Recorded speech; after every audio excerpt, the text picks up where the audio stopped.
سوال پوچھا تھا، یہ جو سیالکوٹ میں واقعہ ہوا ہے اس کے حوالے سے، ناموس رسالت کے حوالے سے، جو ایک سری لنکا کا ایک شخص کو قتل کیا گیا بہت ہی بے دردی کے ساتھ. تقریباً 10 سے 15 سال ہو گئے ہوں گے. میں اس مسئلے پر بعض علماء کے ساتھ بھی بات کر چکا ہوں، اپنے قریبی دوستوں کے ساتھ بھی یہ باتیں شیئر کر چکا ہوں جو میں اب تک ممبر پہ کھل کے نہیں بول سکا. اور کوئی جو حکومتی اہلکار جن سے میری ملاقات ہو ان کے سامنے بھی یہ اکثر و بیشتر میں مسئلہ رکھتا ہوں.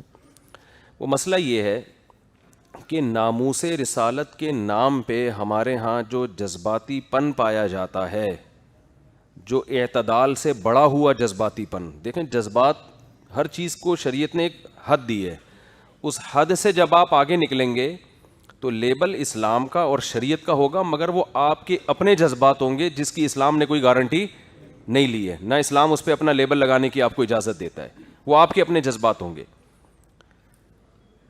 توہین رسالت کا مسئلہ نبی صلی اللہ علیہ وسلم کے دور میں توہین رسالت کے مرتکب کو قتل بھی کیا گیا ہے اور معاف بھی کیا گیا. دونوں واقعات ہمیں ملتے ہیں. بعض دفعہ آپ نے کسی مصلحت سے چھوڑ دیا، بعض دفعہ قتل کر دیا، دونوں واقعات ہمیں ملتے ہیں. بعض دفعہ یہ ہوا کہ قتل کا آرڈر دیا لیکن اس نے معافی مانگ لی تو آپ نے اس کو چھوڑ دیا. ہر طرح کے واقعات ہمیں ملتے ہیں. اور جذباتیت کو بہت زیادہ فروغ دیا جا رہا ہے. ہم تھوڑا پیچھے جاتے ہیں. جنید جمشید کے زبان سے ایک لفظ نکل گیا تھا، غلطی ہو گئی تھی اس سے، حضرت عائشہ کے بارے میں کچھ کلمات اس نے ایسے کہے جو میں سمجھتا ہوں غیر شرعی بھی نہیں تھے، نہ اس میں کوئی گستاخی کا پہلو تھا، لیکن اگر کوئی گستاخی نکالنا چاہتا تو نکال سکتا تھا. اس کے ساتھ جو حشر ہوا وہ ساری دنیا کے سامنے. میری اس وقت جنید جمشید سے ملاقات نہیں تھی لیکن ان کے ریلیٹیو مجھ سے ملے تھے. انہوں نے بتایا تھا کہ جنید جمشید اتنی ٹینشن میں ہے کہ آپ کی سوچ ہوگی. تو ذرا سا میری امی عائشہ کے بارے میں کچھ ایسی بات ہو گئی جو یوں کہہ دیتا تو زیادہ اچھی تھی، یوں کہہ دینا تھوڑا سا نامناسب. زبان ہے انسان کی. وہ میں نے بیان بھی جنید جمشید کا سنا تھا، اس میں کہیں توہین کا، امی عائشہ کی توہین کا کوئی پہلو نہیں تھا، لیکن اس سے یہ نکالا گیا کہ اس نے امی عائشہ کی توہین کی ہے، پھر نبی کی بیوی کی توہین نبی کی توہین ہے، تو یہ گستاخ صحابیہ بھی ہے اور گستاخ رسول بھی ہے. اور جذباتی لوگوں نے ایئرپورٹ پہ اس کو مارا بھی، پیٹا بھی. جس پہ گزرتی ہے نا وہ جانتا ہے کہ، اور خاص طور پہ ایک آدمی جو عزت دار ہو، معاشرے میں مشہور ہو، ایک سیلیبریٹی ہو، اس طرح سے اس کو ایئرپورٹ پہ مارا کوٹا گیا ہے. جنید جمشید نے معافی کا اعلان کر دیا، مجھے کسی سے کوئی انتقام لینا نہیں ہے. میں نے پیغام پہنچوانے کی کوشش کی، پتہ نہیں وہ پیغام پہنچا نہیں پہنچا. بیان بھی کیا کہ معافی بنتی نہیں ہے، جن لوگوں نے مارا ہے ان کے خلاف قانونی کارروائی ہونی چاہیے. ہم جنید جمشید کی ذات کو نہیں دیکھ رہے تھے، ہم یہ دیکھ رہے تھے کہ اس جذباتی پن کو اگر کنٹرول نہ کیا گیا نا تو یہ معاملہ کم نہیں ہوگا، یہ آگے بڑھے گا. کیونکہ ہمارے ملک میں ان پڑھ لوگوں کی تعداد پڑھے لکھے لوگوں سے بہت زیادہ ہے، تھوڑی زیادہ نہیں ہے، بہت سے بھی زیادہ ہے. سینس لیس لوگ معذرت کے ساتھ زیادہ ہیں، سینس والے لوگ کم ہیں. مذہب پر عمل تو سوال ہی پیدا نہیں ہوتا نا. مذہب پر عمل تو جتنے لوگ کر رہے ہیں وہ تو آپ کو پتہ ہے. مذہب کے نام پہ مارنا کوٹنا، مذہب کے نام پہ کسی کو ٹھوک دینا پکڑ کے، یہ جنت جانے کا بہترین راستہ ہے. یہ اس وقت بھی میں نے یہ بیان کیا تھا، اس وقت بھی میں نے دوست احباب کو کہا تھا کہ بھائی یہ چیز روکنے کی ضرورت ہے. لیکن افسوس کے ساتھ کہنا پڑتا ہے کہ شاید اس وقت اتنے بھرپور طریقے سے اس پہ آواز اٹھائی نہیں گئی. جنید جمشید کی شخصیت کو تو ہدف بنایا گیا کہ وہ اس کو غلط مارا ہے، اس فلسفے کی تردید نہیں ہوئی. بات آ رہی ہے سمجھ میں؟ بھائی ایک شخص کی ذات کو کیوں دیکھ رہے ہو؟ کل کسی اور کی زبان سے بھی الفاظ نکل سکتے ہیں ایسے. ڈاکٹر ذاکر نائک کی زبان سے ایک لفظ نکلیا کہ نبی صلی اللہ علیہ وسلم کے بارے میں مردہ ہیں یا اس طرح کے کوئی لفظ، اس پہ جو ایشو کھڑا کیا. یہ نہیں دیکھ رہے کہ ایک آدمی ہزاروں لوگوں کے اسلام میں داخلے کا سبب بن رہا ہے، وہ نبی کے مشن کی تکمیل کر رہا ہے، مگر زبان کی جو غلطیاں ہیں ان کو پکڑا جا رہا ہے. سرگودا میں بے نظیر صاحبہ جب وہ اپنے دور میں وہ آئیں بیان کر رہی تھیں تو انہوں نے بیان کے دوران اذان ہونے لگی تو اردو ان کی اتنی اچھی نہیں ہے، انہوں نے کہا اذان بج رہا ہے آپ لوگ خاموش ہو جائیں. اس وقت میڈیا اتنا فاسٹ نہیں تھا. میں نے ساتھیوں سے کہا کہ اگر میڈیا اتنا فاسٹ ہوتا نا جتنا آج ہے تو بے نظیر صاحبہ کو بھی جذباتی لوگوں نے معاف نہیں کرنا تھا, یہ کہنا تھا کہ اذان کی توہین کی انہوں نے. سمجھنے بات کو. سرگودا میں مولانا حسین نیلوی رحمہ اللہ تعالیٰ بہت بڑے عالم تھے, کیونکہ میرا بچپن میں سرگودا میں بھی میں نے بہت ٹائم گزارا ہے. ہماری جب بھی اسکول کی چھٹیاں ہوتی تھیں جون جولائی کی, ہم سرگودا چلے جاتے. ہمارا ننیال تھا وہاں پہ, سیٹلائٹ ٹاؤن سرگودا. تو سنہری مسجد ہمارے نانا کے گھر کے قریب تھی, وہاں ہم اکثر نماز پڑھ لیا کرتے تھے جا کے. حضرت مولانا حسین نیلوی بڑے بزرگ آدمی تھے, ٹھیک ہے ان کے بعض اختلافات بھی ہیں, تفردات بھی ہیں ان کے, لیکن اوور آل بہت سلجھے ہوئے, بہت ہی میچور بزرگ تھے. انہوں نے کوئی کتاب لکھی, اس میں ایسا لفظ لکھ دیا, انسان لکھتا ہے لمبی لمبی کتابیں, اس لفظ کو بنیاد بنا کے ان کے خلاف عدالت میں کیس کیا گیا کہ انہوں نے حضرت حسین یا حضرت حسن ان کی توہین کی, حالانکہ وہ توہین بنتی نہیں تھی. لیکن کوئی کشید کرنا چاہتا نا اس سے توہین, کوئی نکالنا چاہتا تو نکال بھی سکتا تھا. جج چونکہ وہ پہلے ہی سے ہی, بعض دفعہ جج بھی اپنی وہ دشمنی نکال رہے ہوتے ہیں, اس نے اہل بیت کی توہین کا کیس بنا کے مولانا حسین نیلوی صاحب کو جیل میں بند کر دیا اور ان کا جنازہ جیل سے اٹھائے. اب آپ بتاؤ کس قدر بدبختی کی بات ہے, ایک آدمی جو ساری زندگی اہل بیت کا دفاع کرتا رہا, نبی کی حدیثوں کا دفاع کرتا رہا, اسلام کی ترویج کا ذریعہ بنا, انتہائی تھوڑی تنخواہ میں, دیوبند سے فارغ تھے وہ, ہمارے شیخ حضرت مفتی رشید احمد صاحب رحمہ اللہ تعالیٰ کے کلاس فیلو تھے, اور مفتی رشید احمد صاحب کہا کرتے تھے ان کے بارے میں, یہ شخص پیدائشی شریف معلوم ہوتا ہے, یعنی مزاج میں شرافت نہیں ہوتی, نرم خو, نرم مزاج اور علم کے سمندر تھے وہ, فقہی بصیرت ہر لحاظ سے, اور پرہیزگار. اتنی تھوڑی تنخواہ میں اتنے بڑے عالم نے ایک سرگودا کی ایک چھوٹی سی مسجد میں امامت کر رہے تھے, کوئی دنیا کی محبت نہیں, ذرا سے قلم کے کو بنیاد بنا کے اہل بیت کا گستاخ قرار دے کے ان کو کہاں لے گئے, جیل میں, اور جنازہ جیل سے اٹھا ان کا. تو میں جب 8ویں کلاس میں پڑھا کرتا تھا, کیونکہ میں تو یہ سب چیزیں بہت عرصے سے دیکھ رہا ہوں نا, اس وقت سے میں یہ کہہ رہا تھا کہ مذہبی حلقے کو بھرپور آواز اٹھانی چاہیے کہ اس مسئلے کو واضح کریں کہ قتل کرے گا کون, نمبر 2 گستاخی کی ڈیفینیشن کیا ہے. سمجھ میں آ رہی ہے بات کہ نہیں آ رہی؟ گستاخی کی ڈیفینیشن کیا ہے؟ گستاخی کی ڈیفینیشن میں اور آپ نہیں کریں گے, یہ لاء میں لکھی بھی ہونی چاہیے, قانون میں لکھی بھی ہونی چاہیے, لوگوں کو پتا ہونا چاہیے کہ گستاخی کا مطلب کیا ہے, اور پھر اس کی بھی مزید کچھ تفصیلات ہوں جو میں انشاءاللہ بھی آپ کو بتاتا ہوں. میں جب 8ویں کلاس میں پڑھا کرتا تھا, ایک واقعہ ہمارے سامنے آیا کہ کہیں سیرت کانفرنس ہو رہی تھی, اس سیرت کا پوسٹر کسی نے کسی کے گھر پہ لگا دیا, گھر کی دیوار پہ, نیچے نالا بہ رہا, دیہاتوں میں ایسا ہوتا ہے نا, نالے بہ رہے ہوتے ہیں گندے پانی کے. یہ صاحب جب گھر سے باہر نکلے, انہوں نے کہا یار یہ میرے گھر کے باہر پوسٹر کیوں لگا ہوا ہے, انہوں نے پوسٹر پھاڑ دیا, پوسٹر پہ نبی کا نام لکھا ہوا ہے, وہ کاغذ گر گیا نالی میں. اس بندے کی قطعاً نبی صلی اللہ علیہ وسلم کے نام مبارک, نام مقدس کو نالی کی نظر کرنا نہیں تھا, وہ پوسٹر کو دیکھ رہا ہے کہ یار میرے گھر کی دیوار کیا ہو رہی ہے, خراب ہو رہی ہے. لوگوں نے کیا کیا جی, گستاخ رسول کے کیس میں محترم کو عمر قید کی سزا میں اندر کر دی. 47% اس کیس میں جو لوگ اندر ہوئے ہوئے ہیں نا, وہ مسلمان ہیں جو عاشق رسول ہیں. سمجھ میں آ رہی ہے بات؟ جن پہ گستاخ رسول کا الزام لگائے اور اس الزام کی بیس پہ وہ کہاں ہیں, جیل کی کوٹریوں میں ٹائم گزار رہے ہیں, جس میں علماء بھی ہیں, جس میں عاشق رسول بھی ہیں, جو حاشا و کلا کبھی سوچ بھی نہیں سکتے کہ ہم نبی کی گستاخی کریں گے, لیکن جس نے اپنی ٹھڑک پوری کرنی ہوتی ہے, کسی سے دشمنی نکالنی ہوتی ہے, کسی بھی بات کو بنیاد بنا کے وہ گستاخ رسول کا فتویٰ لگا کے کیا کر دیتا ہے. دوسری بات یہ, یعنی پہلی بات تو یہ گستاخی کی ڈیفینیشن تو واضح ہونی چاہیے نا. اب یہ جو سیالکوٹ میں بندے کو لوگوں نے پکڑ کے مارا ہے, جو سری لنکن تھا, اس کو نبی کی گستاخی سے کیا ملنے والا تھا بھائی؟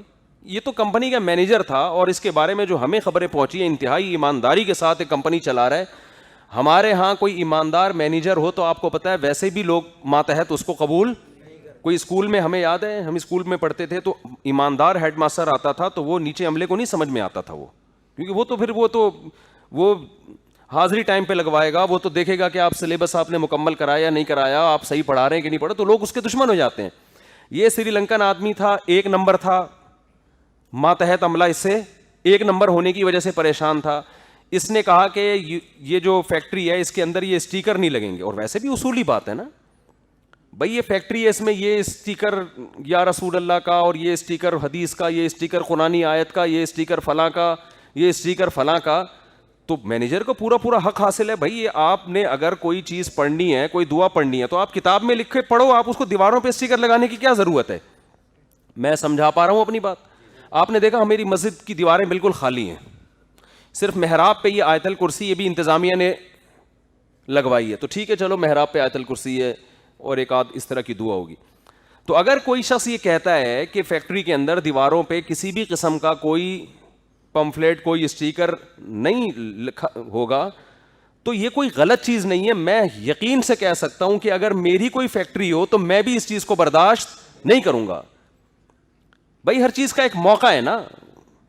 تو اگر اس گورا نہیں تھا, سری لنکن تھا, اس نے اٹھا کے وہ اسٹیکر پھاڑ دیے اور ڈسٹ بن میں ڈال دیے, تو اس کو آپ اس میں محمول نہیں لے کے جائیں گے کہ وہ محمد صلی اللہ علیہ وسلم کی یا اہل بیت کی یا حسن حسین کی توہین کر رہے, کیونکہ اس میں اہل بیت کے نام بھی لکھے ہوئے. اس کو کیا پتا؟ اس بات کا 99% امکان ہے کہ وہ عربی یا اردو نہیں جانتا. دوسرا, ہر قوم میں نا ادب کا معیار دوسرے سے مختلف ہے. بعض لوگوں کے ہاں, ہم نے عیسائیوں کو دیکھا ہے, وہ بائبل بغیر وضو پکڑتے ہیں. وہ بائبل کو زمین پہ رکھ, سعودی عرب میں دیکھ لو نا آپ, سعودی عرب میں عرب کیا کرتے ہیں کہ آپ قرآن پڑھ رہے ہو وہیں زمین پہ رکھ کے چلے جائیں گے. ان کے عرف میں اس کو بے ادبی نہیں سمجھا جاتا. اب کیا آپ یہ کہو گے عرب گستاخ قرآن ہوتے ہیں؟ بھائی وہ قرآن پڑھ کے روتے ہیں, ہم نے دیکھا ہے عربوں کو پھوٹ پھوٹ کے رو رہے ہوتے ہیں. اتنی جو نیک عرب ہیں, عرب میں جو نیک لوگ ہیں اتنا روتے ہیں. میں عربوں کے ساتھ میں نے بہت ٹائم گزارا ہے, ایسے روتے ہیں آدمی کی عقل حیران ہو جاتی ہے. لیکن جب قرآن رکھنا ہوتا ہے, جس کرسی پہ بیٹھے ہوتے ہیں نا اسی کرسی پہ قرآن رکھ کے چلے جاتے ہیں. ہم ان کو گستاخ نہیں کہہ سکتے, اس لیے کہ ان کے عرف میں اس کو گستاخی نہیں سمجھا جاتا. ایک سری لنکن اگر ایک اسٹیکر جس پہ نبی کا نام لکھا ہوا ہے وہ اس کو پھاڑتا ہے, اس نیت سے نہیں کہ میں نبی کی توہین کر رہا ہوں, اس نیت سے کہ میں دیواروں پہ اسٹیکر برداشت نہیں کروں گا, اٹھا کے ڈسٹ بن میں ڈال دیتا ہے, وہ اس عمل کو توہین سمجھتا ہی نہیں ہے. تو یہاں جذباتیت میں یہ سب کچھ ہو رہا ہے کہ توہین کی ڈیفینیشن کیا ہے, اس ڈیفینیشن کو ڈیفائن کرنے کی بہت زیادہ بولو بھائی ضرورت. اور چلیں ایک اور واقعہ سنا دیتا ہوں. حضرت مولانا طارق جمیل صاحب نے کچھ وقت پہلے بیان میں کہا کہ یوسف علیہ السلام کو معاذ اللہ, مجھے تو یہ بولتے ہوئے ڈر یہ لگ رہا ہے کہ لوگ مجھ پہ گستاخی کا فتویٰ نہ لگا دیں. انہوں نے بتایا کہ حضرت یوسف علیہ السلام کو معاذ اللہ جوتوں کا ہار ڈال کے اور اس طرح کر کے گدھے پہ گھمایا گیا مصر میں. ان پہ فتویٰ لگ گیا کہ یہ پیغمبر کے گستاخ ہیں. ہم نے اس وقت زیادہ وضاحتی بیان نہیں دیا کہ اس مٹی ڈالو اس مسئلے پر, ورنہ اصولی طور پر جن لوگوں نے اس موقع پر مولانا طارق جمیل صاحب کو گستاخ کہا, ان کو امام قرطبی کو, امام فخر الدین رازی کو گستاخ کہنا چاہیے تھا, جس تفسیر میں یہ واقعہ لکھا ہوا ہے. اب امام قرطبی تو اتنے بڑے مفسر ہیں نا کہ اگر آپ ان کو گستاخ رسول کہہ دو تو لوگ مانیں گے نہیں اس بات کو. فخر الدین رازی اتنے بڑے مفسر قرآن ہیں, وہ اگر اس کو ان کو آپ گستاخی, یہ ایسے ہی ہے نا جیسے فضائل اعمال کے بارے میں کہ یہ کرامات شرکیاں ہیں, تو فضائل اعمال تو کسی کتاب سے لے رہی ہے نا تو وہ مصنف کو کیوں مشرک نہیں کہہ رہے آپ پھر؟ مولانا طارق جمیل صاحب نے ایک واقعہ نقل کیا ہے. خدا نہ خواستہ یوسف علیہ السلام کے گلے میں معاذ اللہ نقل کفر ہار پہنایا تھوڑی ہے. اگر وہ ہار پہنا رہے ہوتے تو ہم ان کو کہتے کہ گستاخ رسول نبی کی گستاخی کر رہے ہیں. وہ ایک واقعہ جو کتابوں میں لکھا ہوا ہے نقل کر رہے ہیں. آپ صرف یہ کر سکتے ہیں کہ آپ یہ بتا دیں کہ بھئی یہ واقعہ مستند نہیں ہے. امام قرطبی نے جو واقعہ لکھا ہے یا فخر الدین رازی نے جو واقعہ لکھا ہے, جو اس کی سند ٹھیک نہیں ہے, یہ من گھڑت واقعہ ہے, اس کا حقیقت سے کوئی تعلق نہیں ہے, لیکن اس پہ بھی ان کو گستاخ رسول قرار دیا گیا. اور یہ غنیمت ہے کہ وہ بچ گئے. مجھے اس وقت یہ ڈر لگ رہا تھا کہ کوئی ان کو خدا نہ خواستہ بم سے نہ اڑا دے, کہ جس آدمی نے ساری زندگی نبی کی سیرت بیان کی اور بڑی بلاغت کے ساتھ وہ نبی کی سیرت بیان کرتے ہیں, تو ایسا نہ ہو کہ ہماری قوم انہی کو گستاخ رسول کے نام پہ اڑا دے. دو چیزوں کا بہت زیادہ خیال کرنا ضروری ہے. نمبر ایک, توہین رسالت کے کیس میں اس بات کی وضاحت ضروری ہے کہ توہین کی ڈیفینیشن ہے کیا, اور وہ کیا ڈیفینیشن ہے. نمبر ایک, جس نے توہین کی ہے, پہلی بات اس کو توہین پہ اکسایا نہ گیا ہو. آپ کسی ہندو کے سامنے کھڑے ہو کر بول رہے ہو تمہارا مذہب ایسا, تمہارا بھگوان ایسا, تمہارا ایسا, تمہارا ایسا, اس کو آپ نے جوش دلا کے نا جب وہ تیش میں آیا, غصے میں آیا, تو اس نے کہا تمہارا اللہ ایسا. تو غلطی ہندو کی ہے یا آپ کی ہے؟ آپ نے فوراً بات ریکارڈ کی اور عدالت میں جا کے کیس کر دیا اس کے خلاف. تو کیس بنتا ہے یہاں پہ.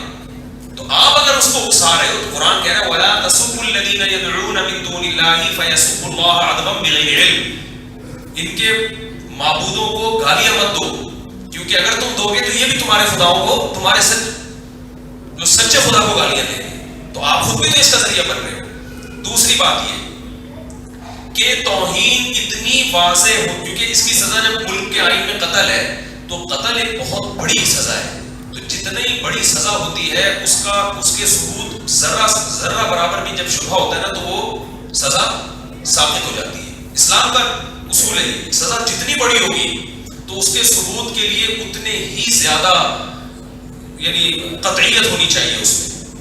بالکل دو ٹوک ہو کہ بھائی مثال کے طور پر کسی نے چوری کی ہے, چور یہ کہتا ہے کہ یہ چیز میری ہے, یہ اس کی ہے ہی نہیں, تو فقہا لکھتے ہیں کہ ہاتھ نہیں کٹے گا چور, اس لیے کہ کیس کی نوعیت کیا ہو گئی ہے, چینج ہو گئی. اب وہ کیس چلے گا کہ اس کی ہے یا نہیں, لیکن یہ کہ جب کنفیوژن پیدا ہو جائے تو یہ بتائے اس لیے جاتا ہے کہ چور جو ہے نا اس کا ناجائز فائدہ اٹھانا شروع کر دے, لیکن چور کے ہاتھ کون سے کٹ رہے ہیں آج کل, کیا فائدہ اٹھائے گا. تو لیکن اس فقہا نے لکھا ہے کتابوں میں, چور کہتا ہے بھائی یہ تو میری اپنی چیز ہے, تو کیس کی نوعیت کیا ہو گئی, کیونکہ ہاتھ کٹنا بہت معمولی سا بھی شبہ جرم میں آ جائے گا تو ہاتھ نہیں, تو ہاتھ کٹنا زیادہ بڑا مسئلہ ہے یا گردن کٹنا کسی کی. تو گردن کاٹنے کے لیے ثبوت بہت مضبوط ثبوت چاہیے. تو اس میں یہ ہے کہ اتنی واضح لفظوں میں گستاخی ہو کہ اس میں گستاخی کے علاوہ کوئی اور پہلو نکلتا نہ ہو, اس کو آپ نے اکسایا بھی نہیں ہو گستاخی پہ, کوئی اور پہلو نکلتا نہ ہو اس میں.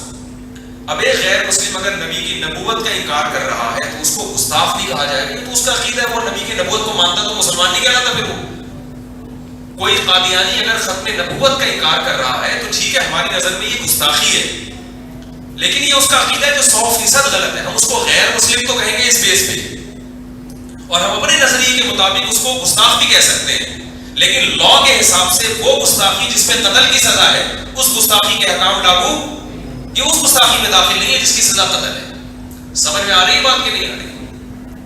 اب اسٹیکر پھاڑ دینا, اس کی 10 لاجک بن سکتی ہے. بھائی میں نبی کے نام کی توہین کے لیے نہیں پھاڑ رہا ہوں, میں اس لیے پھاڑ رہا ہوں کہ میری دیوار خراب ہو رہی ہے. میں معاذ اللہ نبی کے نام کی توہین نہیں چاہتا. میں نے یہ مثال جیسے بعض لوگ مثال دے رہے ہوتے ہیں اس میں گستاخی آ رہی ہے, بھائی میں نے یہ مثال سمجھانے کے لیے دی ہے, میری نیت گستاخی کی نہیں ہے. تو جو یہ دعویٰ کرے کہ میری نیت گستاخی کی نہیں ہے اور وہ دعویٰ برائے دعویٰ نہ ہو, اس کے قرائن سے پتہ چل رہا ہو کہ اس کی نیت گستاخی کی نہیں تھی, تو ایسی گستاخی پہ بھی یہ سزا قتل کی بنتی, بولو نہیں بنتی.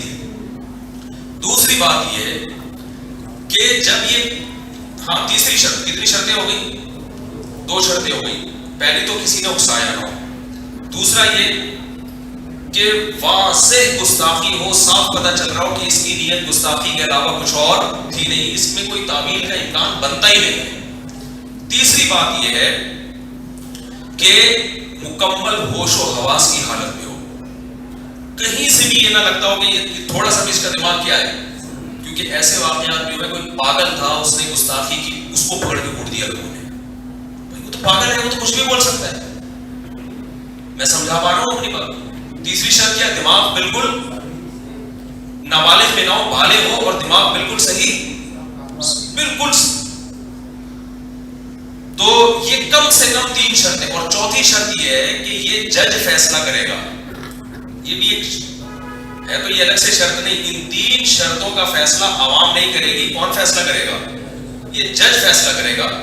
اب جج کرپٹ ہے, 2 نمبر ہے, 1 نمبر ہے, یہ میرے اور آپ کا ہیڈک نہیں ہے, وہ اللہ اس سے قیامت کے دن پوچھ لے گا. تو آپ قانون ہاتھ میں لینے کی کوشش نہ کریں, اس کے سائیڈ ایفیکٹ بہت زیادہ نہیں ہیں, انتہائی خطرناک ہیں.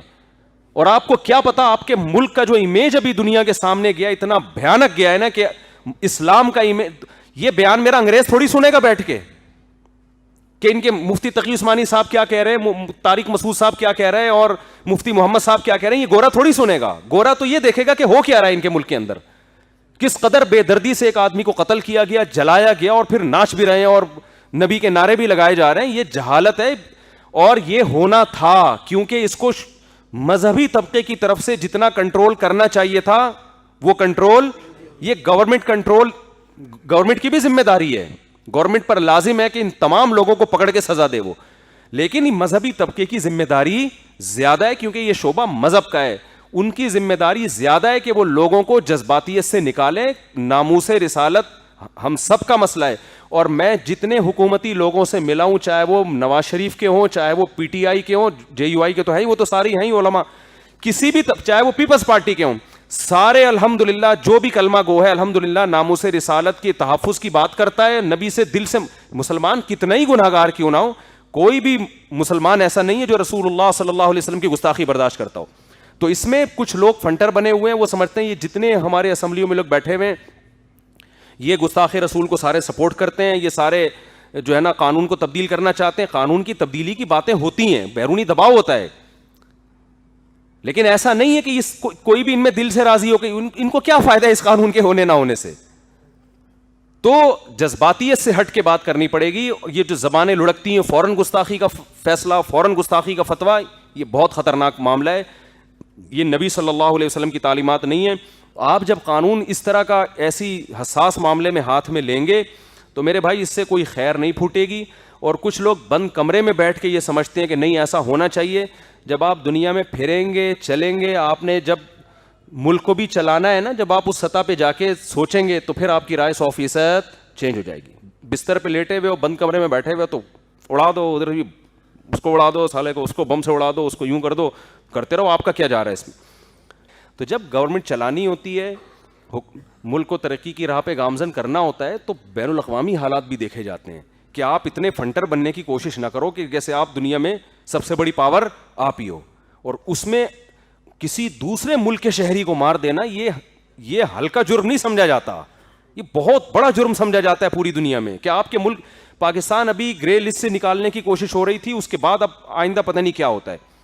تو اس جذباتیت کو ختم کرنے کی ضرورت ہے. نہ یہ اسلام کے مطابق ہے اور نہ یہ نبی کی سیرت ہے.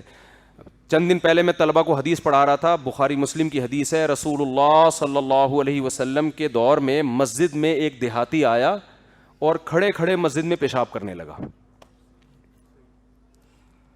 دیہاتی لوگ زیادہ ادب و آداب سے واقف نہیں ہوتے, تو صحابہ دوڑے اس کو, یہ نہیں کہ قتل کرنے کے لیے, پکڑنے کے لیے. نبی نے پکڑنے سے بھی روک دیا کہ نہیں. وجہ اس کی ہے کہ جب کوئی پیشاب کرنا شروع کرتا ہے اس کو درمیان میں روکنا ممکن نہیں ہوتا. اب ہو رہا ہے تو کرنے دو اس کو. اور آپ نے کیا فرمایا, انما بعثتم میسرین, اللہ نے تمہیں آسانیاں پیدا کرنے والا بنا کے بھیجا ہے, مشکل میں لوگوں کو ڈالنے کے لیے پیدا نہیں کیا اللہ نے. تو کتنی زبردست ترغیب. بھائی ایک دیہاتی ہے, وہ مسجد کے آداب سے واقف. ہم اگر مسجد نبوی ہے بھی کون سی بتاؤ, ہم ہوتے تو ہم تو گستاخے, پہلے تو مسجد نبی کی گستاخی کا فتویٰ لگتا, اور مسجد نبی کی گستاخی حقیقت میں کس کی گستاخی ہے, نبی کی گستاخی ہے. میرا خیال ہے نبی کے منع کرنے سے پہلے پہلے اس کا انا للہ ہو چکا. تو آپ صلی اللہ علیہ وسلم نے فرمایا کہ اس کو کرنے دو پیشاب. جب کر لیا تو پھر آپ نے اس کو محبت سے بلایا, سمجھایا کہ یہ مسجد اس کی جگہ نہیں ہے, کرنے دیا پورا کہ بھئی اب آدھا نہیں روکے گا. تو غیر مسلم بھی جو اسلام کو نہیں جانتا ہے اس کے لیے اصول کچھ اور ہیں, مسلمان کے لیے اصول کچھ اور ہیں. اس کو کیا پتا کہ یہ اسٹیکر ان کے ہاں ڈسٹ بن میں پھینکنا گستاخی سمجھا جاتا ہے ان کے ہاں. تو اس لیے جذباتیت کو ختم کرنے کی ضرورت ہے. اصولی بات یہی ہے کہ اگر کوئی گستاخی کرتا ہے تو واضح لفظوں میں ہونی چاہیے, اس کے بعد اس کے خلاف تھانے میں FIR کٹنی چاہیے. جج کو پورا رائٹ ہے وہ یہ تحقیق کرے کہ گستاخی ہوئی بھی ہے کہ نہیں ہوئی ہے. جج کو یہ حق ہونا چاہیے کہ چاہے تو وہ سزا دے, اور چاہے اگر وہ یہ سمجھتا ہے کہ یہ بندہ نشے میں تھا یا اس کو گستاخی پہ اکسایا گیا ہے, ٹارچر کیا گیا ہے, یا اس کا ذہنی توازن ٹھیک نہیں ہے, یا گستاخی, اس میں دونوں پہلو نکلتے ہیں, تو پھر جج کو یہ حق ہونا چاہیے کہ وہ کیس ختم کر دے. اس کو تحفظ ہونا, اور وکیلوں کو بھی ہونا چاہیے. دیکھو جب گستاخی کا کیس کسی کے خلاف چلے گا تو اس کی طرف سے بھی تو کوئی وکیل آئے گا نا. وکیل ڈر رہا ہوتا ہے کہ مجھے نہ اڑا دیں لوگ, تو ایسے تو پھر سماعت ہی نہیں ہو سکتی. بھائی جس آدمی پہ دعویٰ کیا لوگوں نے کہ اس نے نبی کی گستاخی کی ہے, تو کیس عدالت میں چلے گا نا. تو کیس چلنے کے لیے ضروری ہے کہ ایک عوام کی طرف سے نمائندہ اور ایک نمائندہ اس کی طرف سے بھی ہو, اس کی طرف سے نمائندہ بنتے ہوئے لوگ ڈر رہے ہوتے ہیں کہ ہمیں بم سے اڑا دیں گے لوگ, کہ گستاخ کا, ابے پہلے ثابت تو ہونے دو کہ گستاخ ہے بھی کہ نہیں ہے. تو اس لیے اللہ کا واسطہ کچھ جذباتی پن کو ختم کریں, اور یہ جو نعرے اور جذباتی تقریریں, اس سے قوم کو کوئی فائدہ ہونے والا نہیں ہے. اپنے اندر کچھ تحمل پیدا کریں. نبی کی سیرت ہمارے سامنے, وہ پیشاب کر رہے ہیں, آپ صلی اللہ علیہ وسلم نے ان کو بلا کے محبت سے سمجھایا. تو زبان سے کیا لفظ کوئی نکال رہا ہے, غلطی سے نکلا ہے, جان کے نکلا ہے تو اس کا صحیح مطلب بھی ہو سکتا ہے, غلط مطلب بھی ہو سکتا ہے. یہ ساری تفصیل کے بعد جا کے فیصلہ کیا جائے گا, اور یہ فیصلہ آپ نہیں کریں گے. یہ کون فیصلہ کرے گا؟ یہ جج فیصلہ کرے گا. لمبی بات ہو گئی لیکن یہ ضروری تھی.